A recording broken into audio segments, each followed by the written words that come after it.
Okay, this is another eBay find. It was a buy it now for $80. It's a Cox Prop Rod.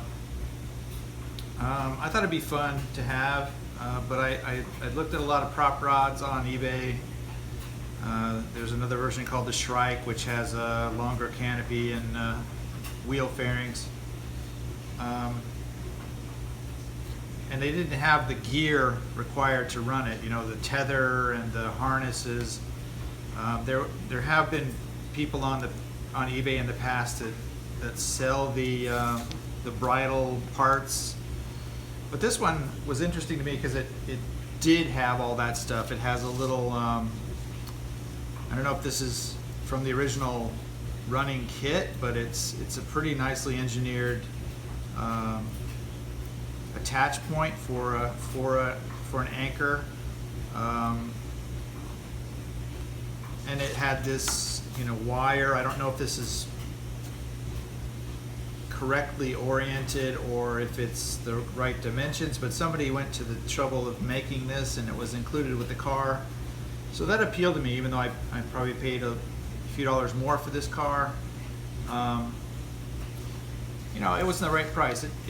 So here's what I got. It's pretty good shape. It's a plastic version, which is later. It has this piece of, what is this? A piece of like a big nut stuck underneath it. I thought I'd leave that there. I think this is because when you read the instructions, it says if you're going to let it run free, you needed to add weight to the car. I guess if you let them run free, the torque from the propeller makes them spin around. The tires are very, very hard. So anyway, so early observations, comes with a bridle. The canopy is pretty fogged up. I don't know if I'll polish that out or what. And it's not really secure. That's fine. I'll deal with that. The engine is interesting. You know, clearly it's, I don't even know what it is. I thought it was like a thermal hopper or a space bug, but now that I see it, I don't know. I have to work on identifying this engine. It seems it might be some kind of Herkimer thing. I'm not sure. It's not, you know, it's got this weird, I think somebody drilled out some kind of glow head and put this glow plug in it. It's cross-threaded. It's the head's all macked up. But I think I can get a if this is a Cox engine, I think I can get a replacement head for it. That is actually a glow plug. One thing I noticed once I got the car, I didn't really notice in the auction, was the engine is, I don't think it's original to the car, and I don't think it's set up right, because clearly this spring starter and the propeller are set up, you know, for an airplane and to pull this way. So if somebody was running this thing, they were, you know, running it backwards. So anyway, other evaluations I made of the car were that you know, I was a little upset that this I guess left rear tire is a little, it's not out of round now that I look at it. It's just, I guess maybe from storage, it's a little warped. But now that I'm looking at it, it does roll fine. So my initial reaction was, oh, I got to replace this tire. So I went on eBay and I got a set of Shrike replacements with the yellow wheel, and you know, I think it's exactly the same part. But how to get this tire on this wheel is a puzzle, because it is just hard as rock. I mean, I guess maybe you can heat them up in boiling water or something and maybe make them more malleable and then stretch them over this wheel, but I can't imagine. I mean, I have to come up with some kind of engineering solution to get this together, unless I can find some kind of assembly instructions. But now that I'm looking at the car and I'm thinking, well, you know what, it's a little warped, but I think it'll run it'll run fine because it's not out of round. It's not. I don't think it'll make the car hop or jump. So I thought we would just take it apart real quick. I already loosened some of the screws, learning from my other videos where you can't get things undone. I'm gonna replace this engine.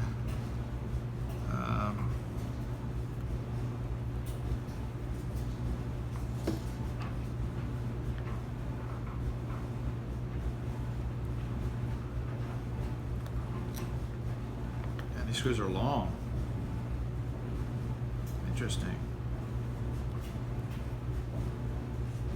Anyway, whoever engineered the bridle for this did a pretty good job. It's a little difficult to get on.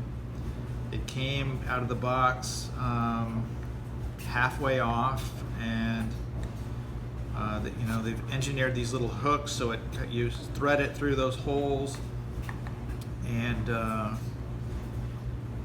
it kind of took me a little while, kind of a puzzle how to get it on, but once I figured it out, that I had to kind of slip it in from the bottom and bring it over the top and then snap the other side in.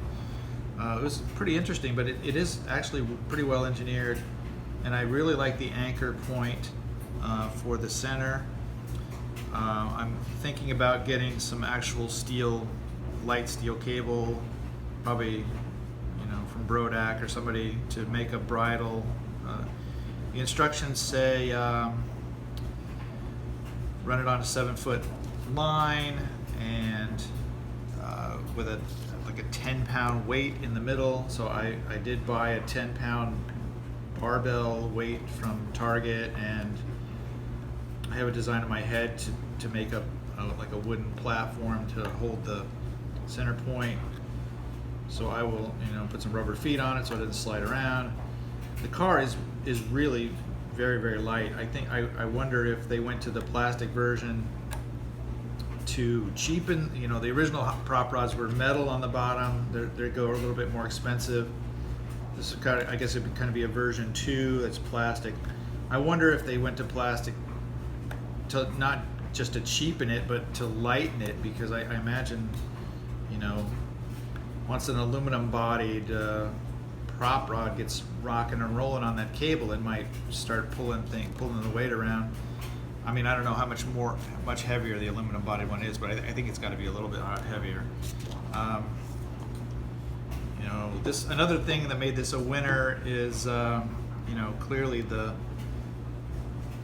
this engine mount is often broken. You see them all often broken, and this one's in very good shape. There are replacements available on eBay for this, and I guess this piece fits the prop rod, the Shrike, and what's called the Water Wizard, which was an airboat. Another engineering thing I thought was interesting is why in America, where we race cars counterclockwise on ovals, why they set this up to go clockwise. And I'm guessing the idea was that when they manufacture these reed valve engines, they orient them for control line flight, and control line goes counterclockwise, and so the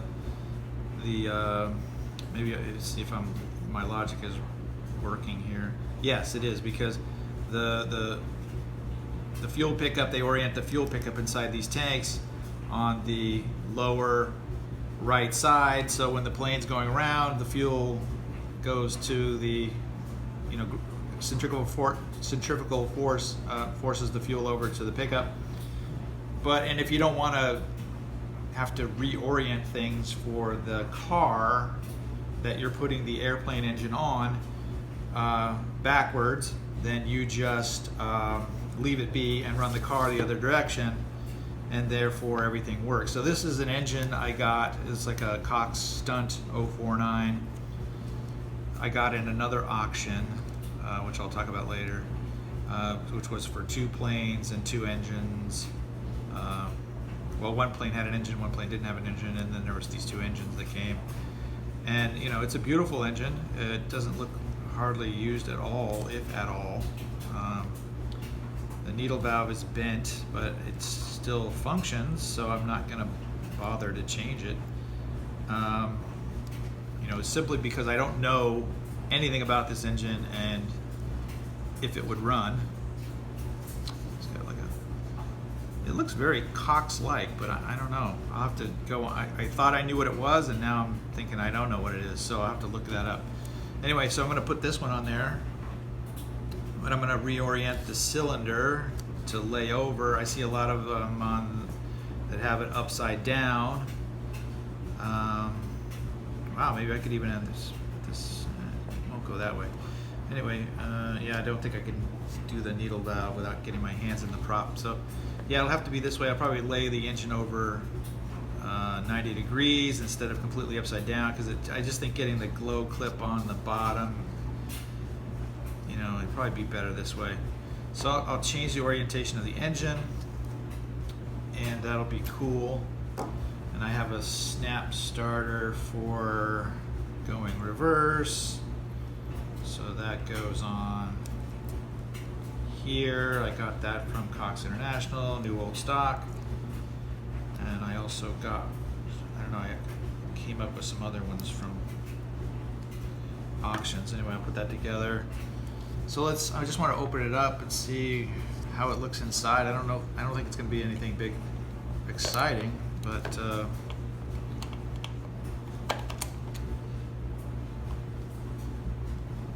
I just thought maybe we'd see if there's anything inside that needs to be taken out or repaired.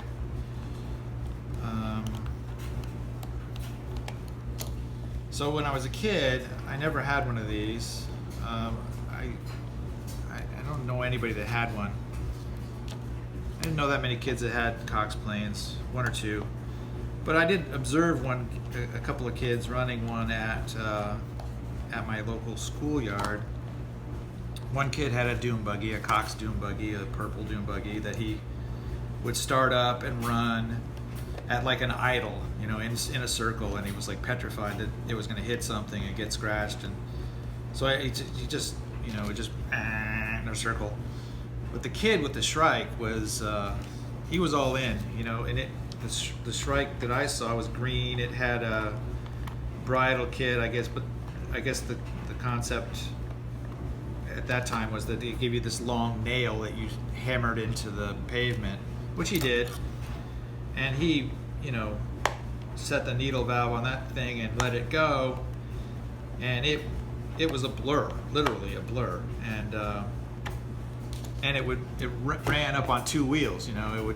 It got going, and it was right. I thought it was amazing, you know. It was really cool.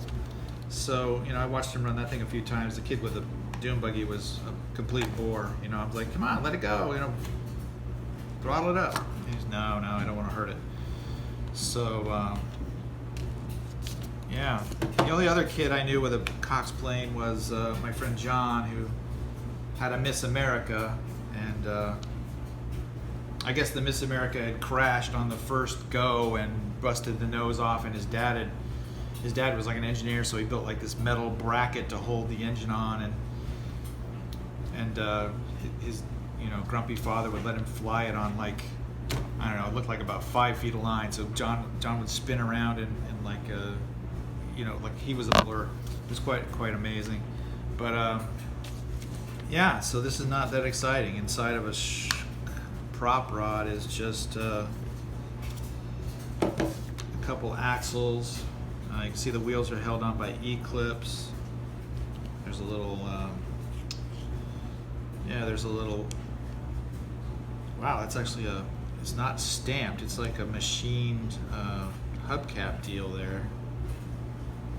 There's some kind of, looks like there's a washer in there. So you can see the prop rod wheel and the Shrike wheel are identical, just different colors. So yeah, not that exciting. This wheel, on this side is, see, this is what I was wondering about, because it seemed like it didn't roll that good. So this left-hand wheel probably will need to be disassembled and maybe replaced. So maybe I will need to figure out how to mount that tire, because this is just not turning. So that's gonna slow things down. So what was happening was this whole axle was turning in this base, and there's a bunch of goop on here, as you can see. So that was probably why. The fronts seem pretty good, you know. It's not great, but you know, it does. They are spinning freer. Okay, so it's probably good that I took it apart. I got to do some cleanup on the rear wheel here, and then you know, I'll probably just put it back together and take some pictures and put them on the site after I reorient this engine. So I guess that's all for now.